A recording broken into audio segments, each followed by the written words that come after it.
Hallelujah! একেবারে সবাইকে জানাই জয় যিশু। আমরা শুক্রবার রাত্রিকালীন প্রার্থনা সভাতে উপস্থিত হয়েছি। প্রার্থনার আগে আমরা ঈশ্বরের বাক্য পাঠ করেছি, যেটা না হয়েছে গীতসংহিতা তার 27 অধ্যায় 14 পদ, একটি মাত্র পদ আমরা পড়েছি, সেই পদটা আমরা পাঠ করেছি। আর এবার পাঠ করি, এখানে লেখা আছে, সদাপ্রভুর অপেক্ষায় থাকো, সাহস করো, তোমার অন্তঃকরণ সবল হোক। হ্যাঁ, সদাপ্রভুরই অপেক্ষায় থাকো, এই যে অংশটা এখানে আমরা পাঠ করেছি। এখানে আমরা দেখতে পাচ্ছি অপেক্ষা করার কথা এখানে লেখা আছে, অপেক্ষা করতে বলছে। গীতসংহিতা সাধু দাউদ তিনি লিখেছেন এখানে। এই যে অপেক্ষা করার বিষয়টা কিন্তু আমাদের সবারই অভিজ্ঞতা রয়েছে। এখন বিশেষ করে এখন যে পরিস্থিতির মধ্যে আমরা আছি, আমাদের সে অভিজ্ঞতা আমাদের জীবন এখনকার জন্য শুধু নয়, এর আগেও আমাদের জীবনে অনেক অভিজ্ঞতা আমরা জানি, আমাদের সবারই আছে, সবারই থাকে এই অপেক্ষা করা, তাই না? অপেক্ষা করার বিষয় যদি বলতে নানা রকমভাবে আমরা অপেক্ষা করেছি। আগে যখন আমরা স্বাভাবিক জীবনযাপন করেছি, এই যে করোনা ভাইরাসটা যে আসলো, তার আগে আমরা কাজে যেতাম, কাজে যাওয়ার জন্য আমাদের বাইরে বেরোতে হতো, যে কোনো বাসে করে কিংবা অটো করে আমাদের যেতে হতো, আমরা যেতাম, তাই না? বাসের জন্য বাস স্ট্যান্ডে অপেক্ষা করা, অটোর জন্য অটো স্ট্যান্ডে আমাদের অপেক্ষা করা, এইভাবে আমাদের অপেক্ষা করার অভিজ্ঞতা নিশ্চয়ই আছে। আর নানা বিষয়ে আমাদের অভিজ্ঞতা আমাদের নিশ্চয়ই রয়েছে, যে হয়তো আমার ফ্রিজটা খারাপ হয়ে গেছে, সেই জন্য আমি মেকানিজমকে ফোন করেছি, মেকানিজম বলছে, যাকে ফোন করা হয়েছে তিনি বলছে আসছি, আমি অপেক্ষা করেই আছি, কখন আসবে, এখন আসছে না। আমার হয়তো বাড়িতে কারেন্টের কোনো অসুবিধা হয়েছে, পাখার কোনো অসুবিধা হয়েছে, লাইটের কোনো অসুবিধা হয়েছে, ইলেকট্রিশিয়ানকে ফোন করেছি, তিনি বলছে আসছি, অপেক্ষা করছি। হ্যাঁ, হতে পারে এরকম বিষয় ঘটনা ঘটে নাই, নানা রকমের বিষয় ঘটনা ঘটেছে আমাদের। হয়তো নিমন্ত্রণ করেছি কাউকে, রান্নাবান্না করে বসেই আছি, অপেক্ষা করছি, এখনো পর্যন্ত আসে না। এই সমস্ত বিষয়ে আমাদের নানা রকম অভিজ্ঞতা রয়েছে বিশ্বাসী ভাই বোন, আমরা জানি। এবং আমরা ডাক্তারখানায় যাওয়ার জন্য আমাদের ডাক্তারের সাথে অ্যাপয়েন্টমেন্ট করা থাকলেও আমাদের কী করতে হয়, আমাদের বসে থাকতে হয়, নানা রকমভাবে আমাদের অপেক্ষা করতে হয়। এই অপেক্ষা করার বিষয়টা আমরা জানি, আমাদের মধ্যে অপেক্ষা করার বিষয় কী আছে, আমাদের অভিজ্ঞতা রয়েছে। আমরা তো আগে যখন গেছি, আমরা হয়তো দেখা গেল কি হয়েছে, বাস দাঁড়িয়ে পড়লো, কেন বাস দাঁড়িয়ে পড়লো, ট্রাফিক সিগন্যাল দিয়েছে, দাঁড়াবার জন্য দাঁড়িয়ে পড়লো, অপেক্ষা করতে হচ্ছে। এইভাবে কী করে আমাদের প্রত্যেকের জীবনে আমাদের অপেক্ষা করার অভিজ্ঞতা আরও নানারকমভাবে বলা যেতে পারে। ট্রেন ধরার জন্য গেছি স্টেশনে, সেখানে অপেক্ষা করতে হচ্ছে। যখন আগে আমরা এই সমস্ত স্বাভাবিক জীবনযাপন করেছিলাম, আমরা এয়ারপোর্টে যাচ্ছি, এয়ারপোর্টে তো আরও অনেকক্ষণ ধরে অপেক্ষা করতে হয়, তাই না? প্লেনে ওঠার 3 ঘন্টা আগে যেতে হয় বলে, ইন্টারন্যাশনাল ফ্লাইটে, ন্যাশনাল ফ্লাইটে 2 ঘন্টা আগে যেতে হয়, অপেক্ষা করতে হয়। এই অপেক্ষা করার অভিজ্ঞতা আমাদের প্রত্যেকের জীবনে কোনো না কোনোভাবে রয়েছে। এবং এই যে অপেক্ষা করার বিষয়টা, এটা কি আমাদের মনে হয় যখন আমরা বাসের জন্য অপেক্ষা করছি, অটোর জন্য অপেক্ষা করছি, স্টেশনের জন্য অপেক্ষা করছি, ইলেকট্রিশিয়ানের জন্য অপেক্ষা করছি, মেকানিকের জন্য অপেক্ষা করছি, হ্যাঁ, এই অপেক্ষা করাটাকে আমাদের কাছে খুব সহজ বিষয় মনে হয়েছে? কখনো মনে হয় না। এই অপেক্ষা করাটা কখনো সহজ বিষয় নয়। অপেক্ষা করাটা সত্যি করে বিষয়টা কি খুবই কঠিন বিষয়। এই যে অপেক্ষা করার কথাগুলো এতক্ষণ ধরে আমি বললাম, যেটা আমাদের ব্যক্তিগত জীবনে মানুষ হিসেবে আমরা দেখেছি, কিন্তু এই অপেক্ষা করাটা যদি আমরা দেখি বাইবেলেও আমরা দেখতে পাই অপেক্ষা করার বিষয়টা রয়েছে। এবং যদি আমরা দেখি বাইবেলে, অপেক্ষা করার বিষয়টা কখন থেকে আরম্ভ হয়েছিল, সে আদম হওয়া থেকে আরম্ভ হয়েছিল। কখন আদম হওয়া থেকে আরম্ভ হয়েছিল? যখন আদম হওয়া কী করেছিলেন, তারা ঈশ্বরে অবাধ্য হয়েছিলেন, পাপ করেছিলেন। তারপর থেকে অপেক্ষা করার বিষয়টা আমরা দেখতে পাই। কিভাবে আমরা দেখতে পাই যদি একটু আমরা চিন্তা করে দেখি, পাপ করার আগে আদম হওয়া ঈশ্বরের সাথে ছিলেন, সে বাগানের মধ্যে ছিলেন, ভালো করে বোঝার চেষ্টা করি। কিন্তু যখন তারা পাপ করলো, পাপ করার জন্য ঈশ্বর কী করেছে, আদম হওয়াকে এসে বাগান থেকে তিনি বার করে দিলেন। কিন্তু বাগান থেকে বার হয়ে যাওয়ার আগে তারা যখন বাগানে ছিল, বাগানে থাকাকালীন তাদের কিন্তু কি খাবে তার জন্য কি অপেক্ষা করতে হয়েছিল? তার জন্য অপেক্ষা করতে হয়নি, কারণ সে বাগানে সবসময় তাদের জন্য খাদ্য ছিল, সে খাদ্য তারা খেত। কিন্তু এখন যখন তাদের সে বার করে দেওয়া হলো, এবং আমরা জানি বার করে দেওয়ার পরে তাদের কি বলা হয়েছিল, সেই আদমকে বলা হয়েছিল তাকে কি করতে হবে, জমিতে চাষ করতে হবে, মাথার ঘাম পায়ে ফেলতে হবে। অর্থাৎ তাকে কি করতে হচ্ছে, জমিতে গেল, জমিতে গিয়ে চাষ করলো, মাথার ঘাম পায়ে ফেললো, তাকে জমিতে চাষ করার পরে সঙ্গে সঙ্গে কি ফসল পাবে না? সঙ্গে সঙ্গে তো ফসল পাবে না, ফসল পাওয়ার জন্য অপেক্ষা করতে হবে। ফসল পাবে, তারপরে সে কি করবে, অপেক্ষা করে আছে কখন ফসল পাবে, কখন খাবে। অপেক্ষা করার বিষয়টা আমরা দেখতে পাই। সেখান থেকে কি হয়েছিল, আরম্ভ হয়েছিল। আমরা জানি যে যখন সে ইসরায়েল জাতি সে মিশর দেশে বন্দী অবস্থায় ছিল, তখন ইসরায়েল জাতির ঈশ্বরের কাছে প্রার্থনা করেছিল। সে প্রার্থনা শুনে ঈশ্বর নেমে এসেছেন তাকে উদ্ধার করার জন্য। কার মাধ্যমে উদ্ধার করেছিলেন? মোশির মাধ্যমে উদ্ধার করেছিলেন। কিন্তু মোশে ইসরায়েল জাতিকে মিশর দেশ থেকে উদ্ধার করার পূর্বে কিন্তু তাকে অপেক্ষা করতে হয়েছিল। কত বছর অপেক্ষা করতে হয়েছিল? 40 বছর তাকে কি করতে হয়েছিল, অপেক্ষা করতে হয়েছিল।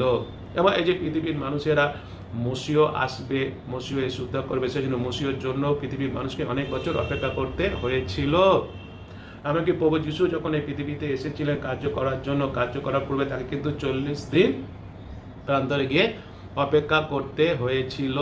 এগুলো বিষয়ে আমরা জানি। শুধু তাই নয়, যিশু তো এসেছেন, যিশু চলে গেছেন, যিশু আবার আসবেন বলে এখন আমাদের কি করতে হচ্ছে? অপেক্ষা করতে হচ্ছে। অর্থাৎ আমরা দেখতে পাচ্ছি যে অপেক্ষা আমাদের করতে হবে। অপেক্ষা আমরা করেছি। বাইবেলের মানুষদের আমরা জীবনে দেখবো তারাও অপেক্ষা করেছে। এই অপেক্ষা করাটা কিন্তু সত্যি খুব কঠিন বিষয়। আরও অপেক্ষা করার বিষয় যখন আমরা জানি স্টুডেন্টরা পরীক্ষা দিয়েছে, ইদানিং করে তো বেরিয়েছে মাধ্যমিক পরীক্ষার রেজাল্ট বেরিয়েছে, উচ্চ মাধ্যমিক পরীক্ষার রেজাল্ট বেরিয়েছে, কিন্তু পরীক্ষা তার সাথে সাথে রেজাল্ট বার হয় না। তাদের জন্য কি করতে হয়েছে? তাদের জন্য অপেক্ষা করতে হয়েছে। তো চাকরি করার জন্য ইন্টারভিউ দিয়েছে, ইন্টারভিউ দেওয়ার সাথে সাথে কি চাকরি পায়? অপেক্ষা করছে কখন আমি চাকরি পাবো। অপেক্ষা করতে হয়, এইভাবে নানারকমভাবে অপেক্ষা করতে হয়, তাই না? হ্যাঁ, হয়তো আমাদের শরীরে অসুস্থতার জন্য কোনো বিষয় টেস্ট করতে দেওয়া হচ্ছে, ব্লাড টেস্ট করতে দেওয়া হচ্ছে, যে রিপোর্ট কী আসবে, রিপোর্টের জন্য কী করতে হচ্ছে? অপেক্ষা আমাদের করতে হয়। শরীরে কোথাও ব্যথা আছে, কষ্ট আছে, ব্যথা কষ্ট থেকে উঠতে পাওয়ার জন্য কী করতে হচ্ছে? অপেক্ষা করতে হচ্ছে। শিশুর জন্মগ্রহণ করার জন্য কী করতে হয়?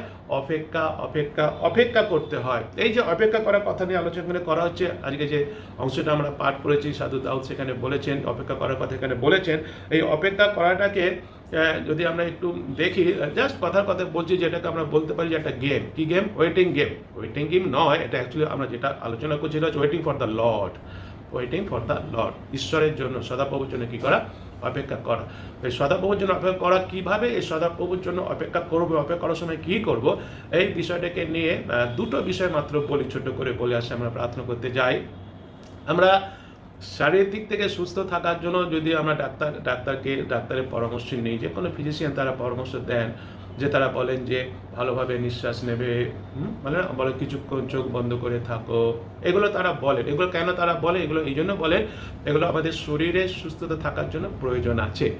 সেরূপভাবে আমাদের আধ্যাত্মিক জীবনের সুস্থতা থাকার জন্য প্রয়োজন আছে। এই যে বলছে কিছুক্ষণ চোখ বন্ধ করে তাদের অপেক্ষা করে থাকো, অপেক্ষা করা। এই যে লকডাউনের পূর্বে আমাদের জীবনটা যদি আমরা দেখি, হয়তো আমাদের জীবনটা খুবই ব্যস্ততার মধ্যে আমরা চলে গেছিলাম। হ্যাঁ, আমরা দেখি কীরকম ব্যস্ততার মধ্যে থাকি।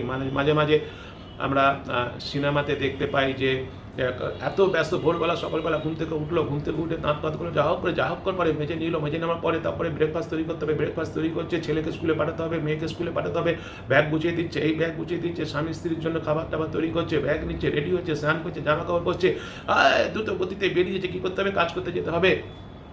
এই যে একটা ব্যস্ততার জীবন আমরা এর আগে পালন করেছি, আমরা এর আগে অভ্যস্ত হয়ে পড়েছি ব্যস্ততার জীবন। কিন্তু এই ব্যস্ততার জীবনে হয়তো অনেক সময় আমরা একটা জিনিস হারিয়ে ফেলেছি এত ব্যস্ত থাকার জন্য। অফিসে গিয়ে কাজ করেছি, কলকাতায় গিয়ে কাজ করছি, এত ব্যস্ত, তারপর বাড়িতে ফিরেছি, এত ব্যস্ত, এত ক্লান্ত হয়ে পড়েছি, এটা করেছি, ঘুমিয়ে পড়েছি। কিন্তু আধ্যাত্মিক জীবনের জন্য কি করলাম? আধ্যাত্মিক জীবনের জন্য যেটা করতে হবে বিশ্বাসী ভাই বোন, এখন আমরা সুযোগ পেয়েছি, অনেক সময় পাচ্ছি, অপেক্ষা করছি। এটা লকডাউনের মধ্যে আমরা যাচ্ছি এই করোনা ভাইরাসের জন্য। এই অপেক্ষা করার সময়টা কিভাবে কাটাবো আমরা? প্রথম বিষয় হচ্ছে আধ্যাত্মিক জীবনের জন্য, আমাদের শরীরটাকে সুস্থ রাখার জন্য, করোনা ভাইরাসের থেকে নিজেকে রক্ষা করার জন্য নানা বিষয়ে আমরা করছি। এগুলো করতে হবে, নিশ্চয় করছি। আমরা যে সমস্ত নিয়মকানুনগুলো দিয়েছি সেগুলো পালন করছি, আমরা মাস্ক পরছি, আমরা সাবান দিয়ে হাত ধুচ্ছি, আমরা আমরা সোশ্যাল ডিস্টেন্সিং আমরা পালন করে চলছি, আমরা এগুলো করছি, আমরা করতে হবে। তো শারীরিক দিক থেকে আমাকে সুস্থ থাকার জন্য এগুলো করতে হবে, করছি আমরা, ভালো করতে হবে। কিন্তু আধ্যাত্মিক এই যে সময় পেয়েছি আমরা, এই আধ্যাত্মিক জীবনে আসি, আমরা সময়টাকে ব্যবহার করি। প্রথম বিষয় ব্যবহার করি কি করার জন্য? প্রার্থনা করার জন্য। যেটা হয়তো এই লকডাউন হওয়ার পূর্বে, করোনা ভাইরাস আসার পূর্বে যেটা হয়তো আমরা সেইভাবে করিনি, যেভাবে করা উচিত ছিল আমাদের। এখন এই যে সুযোগটা আমরা পেয়েছি, অনেক সময় আমরা পাচ্ছি অপেক্ষা করার জন্য, বাইরে যেতে পারছি না, কাজে যেতে পারছি না, অনেকেই যাচ্ছে, অনেকেই করছে, কিন্তু সেইভাবে তো যেতে পারছি না, সেভাবে করতে পারছি না, অনেকেই আমরা যেতে পারছি না, করতে পারছি না। যে অপেক্ষা করছি আমরা, অপেক্ষার সময়টা এসে আমরা ব্যবহার করি প্রার্থনা করার জন্য। প্রার্থনা আমরা দেখি, যদি কলসীয় পুস্তক আমরা বার করি, তার 4 অধ্যায়, কলসীয় পুস্তক 4 অধ্যায় আমরা যদি দেখি 2 পদ এবং 3 পদে কি কথা বলছে। সাধু পৌল কলসীয় মণ্ডলী বিশ্বাসীদের প্রতি পত্র তিনি লিখেছেন। তিনি বলছেন 2 পদে কি কথা বলছে? 2 পদটা বলছে, তোমরা প্রার্থনায় নিবিষ্ট থাকো, তারপরে ধন্যবাদ সহকারে এই বিষয়ে জাগিয়া থাকো। এই যে কথাটা এখানে আমরা দেখতে পাচ্ছি যে প্রার্থনায় নিবিষ্ট থাকতে বলছে 2 পদে, ধন্যবাদ সহকারে জাগিয়ে থাকো। এই যে প্রার্থনায় আমাকে নিবিষ্ট থাকতে হবে, তার জন্য যেন আমার মধ্যে যেন বিরক্তি যেন না আসে, অসন্তুষ্ট যেন না হয়। রাতের বেলা শুক্রবার এসেছি প্রার্থনা করার জন্য, জেগে থাকতে হবে, প্রার্থনা করতে হবে, সেই জন্য যেন আমার মধ্যে বিরক্তি যেন না আসে, অসন্তুষ্ট যেন আমি না হই। কিন্তু এই যে রাতের বেলা জেগে থেকে আমি প্রার্থনা করছি, প্রার্থনা করার সুযোগ পেয়ে, সেই জন্য আমার মধ্যে যেন কি থাকে, ধন্যবাদ থাকে। ধন্যবাদ সহকারে যেন জেগে থেকে কি করি, প্রার্থনা করি। 2 পদে সেই কথা বলছে, এবং 3 পদে কি কথা বলছে, আর তৎসহ আমাদের জন্য প্রার্থনা করো, যেন ঈশ্বর আমাদের জন্য বাক্যের দ্বার খুলিয়া দেন, যেন খ্রিস্টের সেই নিগূঢ় তত্ত্ব জ্ঞাত করিতে পারি, যাহার জন্য আমি বন্ধনযুক্ত আছি। এবং 3 পদ আরও বেশি গুরুত্বপূর্ণ বিষয়। আমাদের যে প্রার্থনায় নিবিষ্ট হয়ে থাকতে হবে, কারণটা কি, নিজেদের জন্য তো প্রার্থনা করছি, নিশ্চয়ই করব, নিজের পরিবারের জন্য প্রার্থনা করব, মণ্ডলীর জন্য প্রার্থনা করবো, এবং তারপরে 3 পদ যেটা বলছে, অন্য যে সমস্ত প্রচারকের কাজ, আরও অনেকে যারা আছে তাদের জন্য আমাদের কী করতে হবে, প্রার্থনা করতে হবে। এই যে কথাটা এখানে বলা হচ্ছে, অনেক সময় কিন্তু আমরা কী করি, আগে যখন আমরা কাজে ব্যস্ত ছিলাম, সত্যি করে সারাদিন এত কাজ করেছি, শারীরিক ব্যস্ত হয়ে পড়েছি, ক্লান্ত হয়ে পড়েছি, আমরা সেজন্য প্রার্থনা করতে এসেছি, হয়তো তখনও প্রার্থনা তো করেছি, আমরা শুক্রবার হয়তো নাইট প্রেয়ার করেছি আমরা, কিন্তু হয়তো এত নিজেকে একটু চিন্তা করে দেখি না, প্রশ্ন করি, অনেস্ট হই সৎভাবে, হ্যাঁ প্রার্থনা করতেছি, ক্লান্ত হয়ে পড়েছি, ঘুমিয়ে পড়েছি, তাই না, ক্লান্ত হয়ে পড়েছি, ক্লান্ত আমরা পড়ি, প্রার্থনা করতে এসে অনেক প্রার্থনা করতে হবে, তাই না, এই যে 3 পদে যেটা বলছে, 2 পদে যেটা বলছে, আমাদের ধন্যবাদ সহকারে প্রার্থনা করতে হবে, অন্যদের সবার জন্য প্রার্থনা করতে হবে, সব বিষয় নিয়ে প্রার্থনা করতে হবে। তখন আমরা যখন ক্লান্ত পড়ি, কিন্তু পৌল আমাদের কি বলেছেন এই বাক্যে, যে প্রার্থনায় আমাদের অতি অবশ্যই নিজেদের উৎসর্গ করে দিতে হবে, প্রার্থনা আমার জীবনটাকে প্রার্থনায় উৎসর্গ করে দিতে হবে। আর প্রার্থনা কী করতে হবে, আমাকে প্রার্থনায় জেগে থাকতে হবে। যদি আমি আমার জীবনটাকে প্রার্থনা করার জন্য উৎসর্গ করে দিই, তাহলে আমি কী করতে পারবো, প্রার্থনায় জেগে থাকতে পারবো।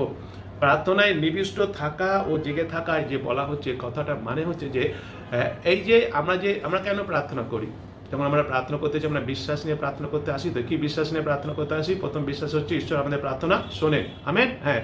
আর তারপরে কি বিশ্বাস, যখন তিনি আমাদের প্রার্থনা শোনেন তখন তিনি প্রার্থনার উত্তর দেন, আমেন, হ্যাঁ। এই বিশ্বাস যে আমাদের রয়েছে, এবং যখন আমরা অবিরত প্রার্থনা করছি, প্রার্থনা নিজেকে উৎসর্গ করেছি, নিবিষ্টভাবে যখন আমি প্রার্থনা করছি, তখন আমি কি করছি, আমি এই যে বিশ্বাস করি ঈশ্বর প্রার্থনা শোনেন, ঈশ্বর প্রার্থনার উত্তর দেন, এই বিশ্বাসটাকে আমি প্রদর্শন করছি, এই বিশ্বাসটাকে আমি কি করছি, এই বিশ্বাসটাকে আমি প্রকাশ করছি। এটা হচ্ছে আসল বিষয়। হ্যাঁ, হতে পারে অনেক সময় প্রার্থনা উত্তর আসতে দেরি হয়, কিন্তু এখানে আমাদের মনে রাখতে হবে, প্রার্থনা উত্তর আসতে দেরি হলেও কিন্তু আমরা যেন আমাদের মধ্যে যে ঈশ্বর প্রার্থনা শোনেন, প্রার্থনা উত্তর দেন, এই যে বিশ্বাস, এই বিশ্বাসটা যেন মরে না যায়, এই বিশ্বাসটা যেন আমাদের মধ্যে সবসময় জীবিত হয়ে থাকে। এটা হচ্ছে আসল বিষয়। প্রার্থনা থেকে যেন আমার সরে না যায়। আমার সেই জাকবের পুস্তকে সেই কথা বলছে, আমার বিশ্বাসে প্রার্থনা করতে হবে। জাকবের পুস্তক 1 অধ্যায় 6 পদে আমার জেনেছে কথা লেখা আছে, হ্যাঁ, যেন আমাদের এই বিশ্বাসটা এমন বিশ্বাস হতে হবে যে দৃঢ় বিশ্বাস হতে হবে। দৃঢ় বিশ্বাসটা কি হচ্ছে, যে ঈশ্বর প্রার্থনা শোনেন, ঈশ্বর প্রার্থনা দেন, এই দৃঢ় বিশ্বাসটা আমাদের কাছে এটা হচ্ছে একটা অ্যান্টিডোজ মানে কি হচ্ছে, একটা রোগ প্রতিরোধ করা ওষুধ। কি রোগ প্রতিরোধ করা ওষুধ, এই যে আমাদের মধ্যে যে ভয় আসে, আমাদের মধ্যে যে একাকিত্ব ভাবটা আসে, এই ভয়ের ভাব, এই একাকিত্ব ভাবটার অ্যান্টিডোজ হচ্ছে বিশ্বাস রাখা, বিশ্বাসে প্রার্থনা করা, বিশ্বাসে জেগে থাকা। তখন আমাদের মধ্যে কী হবে, অর্থাৎ যে রোগ আছে, অর্থাৎ আমাদের মধ্যে যে রোগ আছে, ভয়ের রোগ আছে, একাকিত্ব বোধ যে রোগ আছে, এই রোগটা কী যাবে, দূর হয়ে যাবে। হ্যাঁ, মনের মধ্যে থেকে ভয় দূর হয়ে যাবে, ঈশ্বরের শান্তি, ঈশ্বরের আনন্দ আসবে। আমি একাকিত্ব, ভয়টা দূর হয়ে যাবে। আমি একাকিত্ব নয়, আমি একা নই, আমার সাথে পবিত্র আত্মা আছে, ঈশ্বর আছে, আরও মণ্ডলী বিশ্বাসী ভাই বোনেরা আছেন, এই বিশ্বাসটা আমাদের মধ্যে আসবে। সেই জন্য আমাদের কি করতে হবে, বিশ্বাসে কী করে যেতে হবে, আমাদের প্রার্থনা করে যেতে দেরি হলো প্রার্থনার উত্তর আসতে, বা প্রার্থনার উত্তর আসাটা হতে পারে এটা ঈশ্বরের একটা ইচ্ছা আমাদের জীবনে, একটা পদ্ধতি, তিনি আমাদের জীবনে তার ইচ্ছা প্রকাশ করবেন, দেরি করে উত্তরটা আসতে পারে। এবং সঙ্গে এটা কথা আমরা মনে রাখি যে দেরি করে উত্তর আসলেও আমরা জানি, এটা আমরা নিশ্চয় জানি, দেরি করে উত্তর আসলো ঈশ্বরের উপস্থিতি আছে, ঈশ্বর সবসময় শুনছে, ঈশ্বর সবসময় প্রার্থনা উত্তর দিচ্ছে, আমেন, হ্যাঁ। কিন্তু হতে পারে হয়তো আমরা ঠিক যেভাবে তার কাছে যাচনা করছি, যেটা যেভাবে পেতে চাইছি, সেটা সেভাবে তিনি না দিলেও তিনি উত্তর দিচ্ছেন, কিন্তু তিনি যেভাবে আমাকে উত্তর দিচ্ছেন, তিনি যেভাবে আমাকে যেটা দিচ্ছেন, সেটা কিন্তু আমার জীবনে হবে সব থেকে বেস্ট। কারণ তিনি জানেন আমার জীবনে সব থেকে বেস্ট কি, সেটা তিনি জানেন, এবং সেটা তিনি আমাদের কী করে থাকেন, সেটা তিনি আমাদের দিয়েও থাকেন। এবং সেই জন্য এই যে বলা হচ্ছে যে অপেক্ষা করছি এখন আমরা, তাই না, অপেক্ষা করার সময় অপেক্ষা করছি আমরা, এখনো পর্যন্ত আমরা ঘরের মধ্যে আছি, অপেক্ষা করতে হচ্ছি। আমাদের কী করতে হবে, অপেক্ষাটা প্রার্থনায় কাটাতে হবে, প্রার্থনা করতে হবে। যদি আমরা আরেকটা অংশ দেখি, 1 তিমথেয় তার 2 অধ্যায় 1 পদ, সেখানে সাধু পৌলই এই পত্রটি তিনি তিমথিওকে লিখে তিনি যেটা বলেছেন 2:1 এইভাবে বলছেন যে যেন সকল মনুষ্যের নিমিত্ত বিনতি, প্রার্থনা, অনুরোধ, ধন্যবাদ করা হয়। তারপরে বলছে যে বিশেষত রাজাদের ও উচ্চ পদস্থ সকলের জন্য। এখানে যদি আমরা দেখি যে একটি মাত্র পদে কি কথা বলছে, ভালো করে যদি আমরা পড়ি, বলছে সকল মানুষের নিমিত্ত প্রথমে বিনতি, প্রার্থনা, অনুরোধ, ধন্যবাদ, সকল মানুষের জন্য। এবং তারপরে বিশেষত কাদের জন্য বলছে, তখন তো সে রাজারা ছিল, রাজাদের জন্য বলছে। এখন তার রাজারা নেই, উচ্চ পদস্থ যারা আছেন, এখন উচ্চ পদস্থ বলতে তাদের বোঝাচ্ছে আমরা জানি যারা দেশ এই রাষ্ট্র যারা পরিচালনা করছে তাদের জন্য প্রার্থনা করতে হবে বিশেষত, আর অন্য সবার জন্য প্রার্থনা করতে হবে। বিশেষ করে এই যে এখন আমাদের সময় রয়েছে, অপেক্ষা করছি, প্রার্থনা করি কার কাছে? আমরা ঈশ্বরের কাছে প্রার্থনা করি।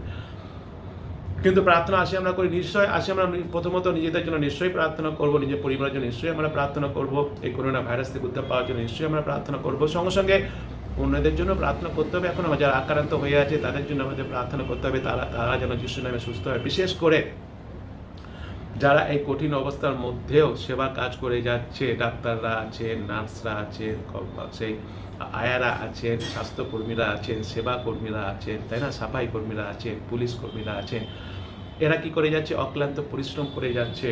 এদের জন্য আমাদের প্রার্থনা করতে হবে। প্রার্থনা করতে আমাদের সময় লাগবে, এই সময়টা আমাদের প্রার্থনা করতে হবে। আমরা অনেক সময় পেয়েছি, প্রার্থনায় আসি আমরা সময়টাকে ব্যবহার করি, এদের জন্য প্রার্থনা করি। আমাদের মণ্ডলী বিশ্বাসী ভাই বোনদের জন্য প্রার্থনা করি, যত প্রচারকরা আছেন, যত বিশ্বাসীরা আছেন, যত মিশনারিরা আছেন, যত পাদ্রীবাবুরা আছেন, যত মণ্ডলী আছে, যত বিশ্বাসী ভাই বোন আছেন, তাদের সবার জন্য আমরা প্রার্থনা করি। প্রার্থনা করতে হবে আমাদের, সে কথা এখানে বলা হয়েছে। তাদের জন্য আছে আমরা কী করি?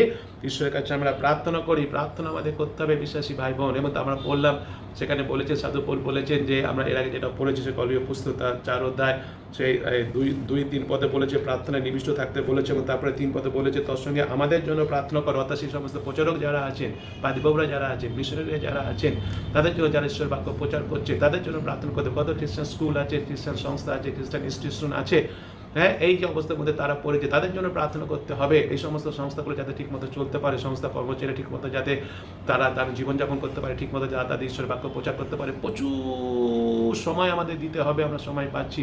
অপেক্ষা করতে হচ্ছে, আমাদের বাড়িতে বসে আছি আমরা লকডাউনের জন্য, কিন্তু অপেক্ষাটা করাটা আমরা যেন বৃথা সময় নষ্ট যেন না করি, অযথা যেন সময় নষ্ট না করি। বিশ্বাসী ভাই বোন, আমাদের দায়িত্ব আছে, একটা দায়িত্ব ঈশ্বর আমাদের দিয়েছেন, আমাদের দায়িত্ব পালন করতে হবে, আমাদের সে প্রার্থনা করতে হবে। বিশ্বাসী ভাই বোন, প্রার্থনা করতে হবে। হ্যাঁ, তো অনেকে আছে আমাদের বাড়িতে, নানা রকম মানুষেরা তারা যা আশা করেছিল এখন এখন করতে পারছে না, তাদের জন্য প্রার্থনা করি। আত্মীয় স্বজন প্রার্থনা করি, আমাদের বাড়িতে যারা কাজকর্ম করতে নানা রকমভাবে সাহায্য করেছে, ডোমেস্টিক ওয়ার্কে সাহায্য করে, তাদের জন্য আমরা প্রার্থনা করি, তাদের জন্য আমাদের প্রার্থনা করতে হবে। যদি আমার বাড়িতে গাড়ি আছে, গাড়ির সে ড্রাইভার আছে, ড্রাইভারের জন্য আসে আমরা প্রার্থনা করি। হ্যাঁ, এখনো যারা ডিউটি করছে, ট্রাফিক পুলিশদের জন্য আসে আমরা প্রার্থনা করি। এদের সমস্ত জন্য আমাদের বিশেষ করে, এবং বিশেষ করে সে উচ্চ পদস্থ যারা রয়েছে তাদের জন্য আমাদের বিশেষ করে প্রার্থনা করতে হবে। এই সময়টা বিশেষ করে যেন ঈশ্বরের জ্ঞান বুদ্ধি তারা পায়, যেন ঈশ্বর তাদের জ্ঞান দেয়, ঈশ্বর তাদের বুদ্ধি দেয়, তারা সুবিবেচনা যেন পায়, কীভাবে এই পরিস্থিতিকে মোকাবিলা করবে, কীভাবে তারা এই পরিস্থিতি থেকে বেরিয়ে আসতে পারবে, কীভাবে মানুষকে সুরক্ষা করতে পারবে। এবং এই যে ঘটনাগুলো ঘটেছে, কত মানুষের চাকরি চলে গেছে, এমন যে আমাদের যে আমফা ঝড় হয়েছে, কত মানুষের বাড়িঘর নষ্ট হয়ে গেছে, সরকার কীভাবে সমস্ত মানুষগুলোকে সাহায্য করতে পারবে, যে জ্ঞান বুদ্ধি যেন পায়, সেই জন্য তাদের জন্য আমাদের কী করতে হবে? ঈশ্বরের কাছে প্রার্থনা করতে হবে। আমাদের বিরাট একটা দায়িত্ব আছে বিশ্বাসী ভাই বোন। অপেক্ষা আমরা যেন যার ঘরের মধ্যে বসে আছি, কিছু করার নেই, কী করবো, নষ্টি ফষ্টি করে যেন সময় নষ্ট না করি। আসি আমরা প্রার্থনা করি, অপেক্ষা করছি আমরা, হ্যাঁ, waiting for the Lord, waiting game এটা, কিন্তু আসি এটাকে আমরা ব্যবহার করি প্রার্থনা। ঈশ্বরের কাছে আমরা প্রার্থনা করি। প্রার্থনা আমাদের করতে হবে বিশ্বাসী ভাই বোন। আমি নিশ্চয়ই বিশ্বাস করি, যখন সেই 40 বছর সেই মসি সে অপেক্ষা করেছিল, 40 বছর নিশ্চয় সে কী করেছিল? প্রার্থনা করেছিল। আমরা জানি প্রভু যিশু সে 40 দিন যে প্রার্থনা করেছিল, কী করেছিল? সেখানে তিনি উপবাস প্রার্থনা করেছিলেন। প্রার্থনা, এই প্রার্থনা কিন্তু আমাদের খুব দরকার আছে। সেজন্য আসি আমরা, অপেক্ষা করছি আমরা, হ্যাঁ, অপেক্ষাটা করি আমরা। একটা বিষয় হলো কিসের মাধ্যমে? প্রার্থনা। অনেক বিষয় আছে, সেই বিষয়গুলো কিনা আমরা প্রার্থনা করি। আমাদের সে যখন হোলি সিটি আমরা করি, হোলি সিটি কলকাতা, এবং গত বছর আমরা অনেক জায়গায় হোলি সিটি করেছি আমরা। সেই হোলি সিটিতে আমরা দেখেছি যিনি আসেন একেবারে ডক্টর জন ফিলদ, তিনি প্রত্যেকবারই একই কথা বলেন যে তিনি কী করেন, তার জীবনে তিনি কী করেছেন, যবে থেকে তিনি প্রভুর কাজে যুক্ত হয়েছেন, তিনি দিনে 3 বার করে কী করেন? প্রার্থনা করেন, 3 বার করে প্রার্থনা করেন। গির্জা ঘরে গিয়ে তিনি 3 বার করে প্রার্থনা করেন, সে কথা বলছে। এখন তো আমরা যেতে পারছি না, ঘরের মধ্যে আসি আমরা সময় ঠিক করি, ভোরবেলা উঠে আসি আমরা প্রার্থনা করি, দুপুরবেলা আমরা প্রার্থনা করি, সন্ধ্যাবেলা আমরা প্রার্থনা করি। এই শুক্রবার আমরা এসেছি প্রার্থনা করি আসি আমরা আমাদের জীবনটাকে যেন প্রার্থনাশীল জীবন হিসেবে গড়ে তুলতে পারি। আসি সেইভাবে আমরা অপেক্ষা যে করছি, কিসের মাধ্যমে অপেক্ষা করি? প্রার্থনা করার মাধ্যমে অপেক্ষা করি। দ্বিতীয়ত হচ্ছে যে এই যে অপেক্ষা করছি আমরা, অপেক্ষা করার সময় আসি আমরা টার্নিং মোর টু গড, ঈশ্বরের নিকটে আরো বেশি করে ফিরে আসি আমরা। এটা খুব গুরুত্বপূর্ণ বিষয়। এই যে গীতসংহিতা 27 অধ্যায় 14 পদ আমরা বললাম, গীতসংহিতা 27 অধ্যায় কে লিখেছেন? দাউদ লিখেছেন। রাজা দাউদ তিনি এটা লিখেছিলেন। এবং এই রাজা দাউদের জীবনে কি ছিল? প্রচুর অভিজ্ঞতা ছিল অপেক্ষা করা। অপেক্ষা করার বিষয়টা তিনি জানতেন কি, এর মানে কি তিনি জানতেন। রাজা দাউদ কিন্তু আমরা জানি তিনি কত বছর বয়সে রাজা হিসাবে অ্যানয়েন্টেড হয়েছিলেন, অভিষেক হয়েছিলেন, তখন তার বয়স ছিল 16 বছর। কিন্তু তিনি কখন সেই রাজার সিংহাসনে তিনি বসতে পেরেছিলেন অ্যাজ এ কিং, রাজা হিসাবে? তখন তার বয়স হয়েছিল 30 বছর। 14টা বছর তাকে কি করতে হয়েছিল? এই 14টা বছর তাকে অপেক্ষা করতে হয়েছিল রাজা হিসাবে সিংহাসনে বসতে। যদিও তিনি তার আগেই 16 বছর বয়সে রাজা হিসাবে তিনি কি হয়েছিলেন? তিনি অভিষিক্ত হয়েছিলেন। এবং শুধু তাই নয়, এই যে কয়েকটা বছর, যে 14টা বছর, তাকে কি করতে হয়েছিল? আমরা জানি যে তার আগে সে রাজা ছিলেন শাউল। সে রাজা শাউল এই দাউদের উপরে অনেক রকমভাবে তাকে মারার চেষ্টা করেছিলেন, অনেক রকমভাবে। সেজন্য দাউদকে পালিয়ে বেড়াতে হয়েছিল, গুহায় থাকতে হয়েছিল, পাহাড়ে গিয়ে থাকতে হয়েছিল। শাউল তার পশ্চাৎ গিয়েছিল তাকে মেরে ফেলবে বলে, কিন্তু তাকে পালিয়ে তাকে কি হতে হয়েছিল? তাকে থাকতে হয়েছিল। দাউদকে ঈশ্বরের যে প্রতিজ্ঞা রাজা হওয়ার, তার জন্য ঈশ্বরের উপরে অপেক্ষা করতে হয়েছিল। তথাপি সে অপেক্ষা করেছিল। আমরা জানি দাউদ করে একসময় সুযোগ পেয়েছিল, দাউদ সমস্ত যারা সাঙ্গপাঙ্গরা ছিল তাকে রক্ষা করার জন্য তারাও সুযোগ পেয়েছিল। শাউলকে একদিন গুহার মধ্যে একা পেয়েছিল, তখন তাকে মারতে ছিল, কিন্তু দাউদ বলছিলেন না, রাজা অভিষিক্ত ব্যক্তিকে আমি মারতে পারি না। দাউদ অপেক্ষা করেছিল ঈশ্বরের জন্য, ঈশ্বর উপযুক্ত সময়ের জন্য দাউদ অপেক্ষা করেছিল ঈশ্বরের জন্য। এবং তারপর সে যখন রাজা হলো, 30 বছর রাজা হওয়ার পরেও কিন্তু আমরা দেখি তার ছেলে আবসালোম, সে রাজা হবে বলে দাউদকে মারার চেষ্টা করেছিল, দাউদের বিরুদ্ধে বিদ্রোহ ঘোষণা করেছিল। দাউদকে তখন পালিয়ে যেতে হয়েছিল, রক্ষা করার জন্য লুকিয়ে থাকতে হয়েছিল। এই বিষয়গুলো যদি আমরা দেখি, যখন সে দাউদ অবসালোম তাকে যখন মেরে রাজা হবে বলে মন্ত্রণা করেছে, যুক্তি করছে, তখন দাউদকে পালিয়ে গিয়ে যখন লুকিয়ে থাকতে হয়েছে, তখন দাউদ কি করেছিলেন? এই গীতসংহিতা তখন তিনি লিখেছিলেন। এবং তখন তিনি কি করেছিলেন? তখন তিনি বুঝতে পেরেছিলেন যে ঈশ্বরের জন্য অপেক্ষা করাটা কতটা গুরুত্বপূর্ণ বিষয়। এই যে পরিস্থিতির মধ্যে দাউদ তখন পড়েছিলেন, যে তার ছেলে তাকে মারতে, এই যে দাউদ যে অবস্থার মধ্যে পড়েছিল, যে অবসালোম তার ছেলে তাকে মারতে আসছে, মেরে সে রাজা হবে, এই যে অবস্থার মধ্যে সে দাউদ পড়েছিল, তখন সে দাউদ কি করতে পেরেছিল? দাউদ সে বুঝতে পেরেছিল যে ঈশ্বরের জন্য অপেক্ষা করাটা কতটা গুরুত্বপূর্ণ বিষয়। যদিও ঈশ্বরের জন্য অপেক্ষা করাটা খুব একটা সহজ বিষয় হয় না আমাদের কাছে, অনেক সময় আমাদের কাছে এটা খুব কঠিন বিষয় বলে মনে হয়, তাই না? ঈশ্বরের জন্য অপেক্ষা করা, বিশেষ করে এখন যে অবস্থার মধ্যে আমরা আছি, যে কবে থেকে আমরা অপেক্ষা করছি, সেই কবে থেকে সে আরম্ভ হয়েছে, সেই করোনা ভাইরাসের জন্য লকডাউন আমরা অপেক্ষা করেই আসছি। কি হয় যে এই অনেক সময় কি হয় যে আমরা কিন্তু আমাদের প্রার্থনা শেষ, তবে থেকে আমরা প্রার্থনা করি, সবসময় মনে করছি যে এইবার লকডাউন সব উঠে যাবে, করোনা ভাইরাসটা একদম মরে যাবে, এইবার আবার স্বাভাবিক জীবন আরম্ভ করতে পারবো। কিন্তু আমরা কি দেখতে পাচ্ছি যে আমাদের সেই প্রার্থনা যে কার্য হচ্ছে না, সেই প্রার্থনা যে আমরা উত্তর পাচ্ছি না। সেই জন্য কি হয়, অনেক সময় মনে হয় যে ঈশ্বর আমাদের প্রার্থনা উত্তর দিচ্ছেন না, বা আমরা এখন যে অবস্থায় আছি তার গুরুত্বটা যে কতটা তা তিনি বুঝতে পারছেন না। হয়তো অনেক সময় এটা আমাদের মনে হতে পারে বিশ্বাসী ভাই বোন। আর এই ধরনের চিন্তা আমাদের ঈশ্বর সম্বন্ধে একটা ভুল ধারণা দেয়। কি ভুল ধারণা দেয়? যে ঈশ্বর পাচ্ছে না এই অবস্থাকে নিয়ন্ত্রণ করতে, বা তিনি ঠিক নন। এটা হয়তো আমাদের মধ্যে আসতে পারে, হয়তো অনেকের মধ্যে আমাদের মধ্যে সেই চিন্তা এসে গেল, যেতে পারে এতদিন হয়ে গেল প্রার্থনা করছি, কি হলো, এটা তো কোনো রকমভাবে যাচ্ছে না, আরও বেশি ছড়িয়ে পড়ছে, তাহলে ঈশ্বর কি এটা করতে পারবে? ঈশ্বর করতে পারছেন না, ঈশ্বর করতে পারবে না, এরকম ভুল ধারণা হয়তো আমাদের মধ্যে আসতে পারে। বিশ্বাসী ভাই বোন, আমরা মনে করতে পারি যে ঈশ্বরটা নিয়ন্ত্রণ করতে পারছেন না, পারবে না। কিন্তু মনে রাখি, অপেক্ষা করার জন্য আর ঈশ্বরের জন্য অপেক্ষা করা খুবই গুরুত্বপূর্ণ। না, আমরা কখনো যেন ঈশ্বর সম্বন্ধে ভুল ধারণা পোষণ করব না। ঈশ্বরের কাছে আমাদের ফিরে আসার সুযোগ এসেছে, এই সময়টা আমাদের ব্যবহার করতে হবে বিশ্বাস করে। বিলাপ যদি আমরা দেখি, জিরুমিয়ের বিলাপ, সে বিলাপের পুস্তকে যদি 3 অধ্যায়ে আমরা দেখি 25 এবং 26 পদে কি কথা বলে। 25 পদে বলছে, সদাপ্রভু মঙ্গলস্বরূপ তাহার আকাঙ্ক্ষীদের পক্ষে। মঙ্গলস্বরূপ কাদের পক্ষে? তাহার আকাঙ্ক্ষীদের পক্ষে। তার অন্বেষী প্রাণের পক্ষতা, যারা তাকে কি করছে, অন্বেষণ করছে, অপেক্ষা করছে তার জন্য। 26 পদ সুন্দর কথা বলছে, 3:26 পদ বিলাপ, সদাপ্রভুর পরিত্রাণের প্রত্যাশা করা, নীরবে অপেক্ষা করা, ইহাই মঙ্গল। অর্থাৎ কি কথা বলছে এখানে, যে পরিত্রাণের বিষয় এখানে বলা হচ্ছে না, যে পরিত্রাণের প্রত্যাশা করার জন্য কি করতে বলছে, অপেক্ষা করতে বলছে। এটা মঙ্গলের বিষয়। কিসের জন্য অপেক্ষা করা, পরিত্রাণ পাওয়ার জন্য অপেক্ষা করা, এটা মঙ্গলের বিষয়। অপেক্ষা করতে হবে, আমরা পরিত্রাণ পাবো। আমরা যে পরিত্রাণ আমরা পেয়েছি, নিশ্চয়ই আমরা তো সে পাপ থেকে পরিত্রাণ পেয়েছি, সেটা একটা বিষয়। যে আজকের যে অবস্থার মধ্যে আমরা পড়েছি, কোভিড-19 এই করোনা ভাইরাস, এর থেকেও আমাদের পরিত্রাণ কে করবে, একমাত্র ঈশ্বরই করবে। ঈশ্বর না করলে কেউ করতে পারবে না, ঈশ্বর ছাড়া কেউ করতে পারবে না, একমাত্র ঈশ্বরই করতে পারবেন। কিন্তু এই যে সময়টা আমরা পেয়েছি, ভালো করে বোঝার চেষ্টা করি, এই সময়টা আমরা পেয়েছি, আমাকে ফিরে আসতে হবে। কার কাছে ফিরে আসতে হবে, আরো বেশি করে ঈশ্বরের কাছে ফিরে আসতে হবে।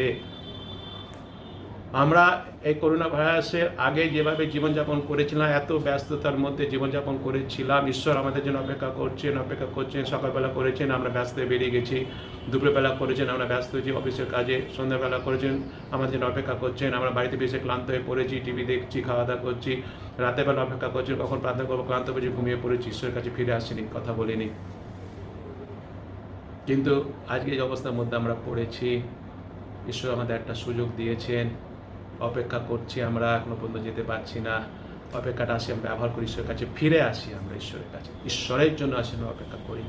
তিনি পারলে একমাত্র আমাদের পরিত্রাণ দিতে, তিনি আমাদের পরিত্রাণ দেবেন। এবং যে পদগুলো আমরা এখানে পড়লাম, এখানে তিনি করেছেন, বিলাপের পুস্তকে যে আমরা দেখলাম 3 অধ্যায় 25-26 পদ, আমাদের আহ্বান করেছে প্রত্যাশা করতে ও তার জন্য ঈশ্বরের অপেক্ষায় থাকতে। হ্যাঁ, আমাদের প্রত্যাশা আছে, প্রত্যাশা থাকবে আমাদের। যেরকম যীশু খ্রিস্টের দ্বিতীয় আগমন হবে, সেই প্রত্যাশা আমাদের আছে, আমরা অপেক্ষা করছি। সেরকমভাবে এই কোভিড-19 থেকেও আমরা উদ্ধার পাবো, পরিত্রাণ পাবো, সেই প্রত্যাশা আমাদের আছে। এবং সেই প্রত্যাশা আমাদের রাখতে হবে কার উপরে, একমাত্র ঈশ্বরের উপরে। ঈশ্বর চাইছেন যেন এই সময়টা আমরা ব্যবহার করি তার কাছে আরো ফিরে আসার জন্য। তার কাছে আমাদের কী করতে হবে, তার কাছে আমাদের ফিরে আসতে হবে। অপেক্ষা করাটা আমাদের জীবনে এটা একটা আশীর্বাদের বিষয়। ঈশ্বর আমাদের এই যে জীবনটা এখন দিয়েছেন, অপেক্ষা করছি আমরা, হয়তো আমরা উদ্বিগ্নতার মধ্যে রয়ে গেছি, নানারকম দুশ্চিন্তার মধ্যে, কিন্তু ঈশ্বর চাইছেন অপেক্ষা করবো, প্রার্থনার মাধ্যমে অপেক্ষা করবো, তার কাছে ফিরে আসার মাধ্যমে। তার মধ্যে আমাদের তিনি কী করবেন, তিনি আমাদের সতেজ করবেন, তিনি আমাদের নূতন করবেন, তিনি আমাদের শিক্ষা দেবেন, শিক্ষা দিচ্ছেন তিনি আমাদের। আসি আমরা সেই জন্য আমরা অপেক্ষা করার সময়টাকে ভালোভাবে ব্যবহার করি, আর তা করি। ঈশ্বর আমাকে এই অপেক্ষার সময় কি শিক্ষা দিচ্ছে তা আবিষ্কার করার মাধ্যমে। এই যে অপেক্ষা করছি, আমরা ঘরের মধ্যে আছি, ভালো করে যে ঈশ্বর এই যে অপেক্ষা করছি, এর মাধ্যমে কি শিক্ষা তিনি আমাকে দিচ্ছেন, দিতে চাইছেন, কি বলতে চাইছেন, সেটাকে আবিষ্কার করতে হবে, সেটা প্রার্থনা করতে হবে, তার কাছে আরো ফিরে আসতে হবে। তিনি কি বলছে তা শুনতে হবে। আমরা অপবায়ী পুত্রের সে গল্প জানি। অপবায়ী পুত্র উত্তপ্ত হয়েছিল, তখন সে ফিরে এসেছিল তার বাবার কাছে, তখন সে বাবার ইচ্ছা জানতে পেরেছিল, বাবা তাকে গ্রহণ করেছিল। আমাকে কি করতে হবে, অপেক্ষা করছি, আমি অপেক্ষা করি ঈশ্বরের কাছে ফিরে আসার জন্য, প্রার্থনা করি, আমরা তার কাছে ফিরে আসি, আমরা তার শিক্ষা কি, তার শিক্ষা আমরা আবিষ্কার করি। অপেক্ষা করার সময় বিরক্ত না হয়ে চিন্তা করি যে এই অপেক্ষাটা হচ্ছে উপহার। এই যে এখনো পর্যন্ত আমরা অপেক্ষা করে আছি, বাড়ি যেতে পারছি, এটা হচ্ছে ঈশ্বরের উপহার। তিনি আমাদের উপহার দিয়েছেন। উপহার কি, একটু আরো বেশি সময় আমাকে দিয়েছেন চিন্তা করতে, প্রার্থনা করতে, বাইবেল পড়তে, সবার জন্য প্রার্থনা করতে। তিনি আমাকে উপহার দিয়েছে। উপহারটা কি, অপেক্ষা। সেই জন্য আসে এই যে আমরা উপহার পেয়েছি, অপেক্ষা করা, অপেক্ষা করছি, আমরা অপেক্ষা করতে হবে আমাদের। কিন্তু অপেক্ষা করি আমরা, সেই অপেক্ষার বিষয়টাকে আমরা ভালো করে ব্যবহার করি, প্রার্থনা করি, ঈশ্বরের কাছে ফিরে আসি। অপেক্ষা করার সময় আমরা বোঝার চেষ্টা করি যে ঈশ্বরের উদ্দেশ্য কি, আমাদের জীবনে এই বিষয়ের ভিতরে ঈশ্বর আমাকে কি শিক্ষা দিচ্ছে, সেগুলোকে আরো ভালো করে বোঝার চেষ্টা করার জন্য আরো বেশি সময় আসে আমরা দিই, প্রার্থনায় দিই, এবং তার কাছে ফিরে আসি। আমরা তার মতো আসি, আমরা যেভাবে জীবনযাপন করতে বলছেন সেভাবে জীবনযাপন করি। ঈশ্বর আমাদের সবাইকে আশীর্বাদ করুন। জয় যিশু।